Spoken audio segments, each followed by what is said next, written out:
Welcome to our DIY guide on making your very own bamboo gun. This fun and creative project is perfect for anyone looking to explore their craftsmanship skills. First, gather your materials.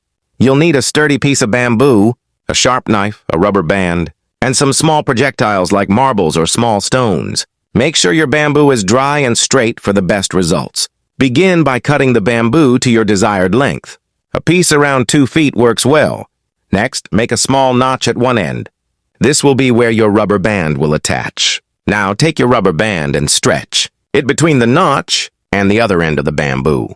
Make sure it's tight enough to create tension, but not so tight that it snaps easily. For launching, place your projectile in the bamboo, pull back the rubber band, aim, and release. It's that simple.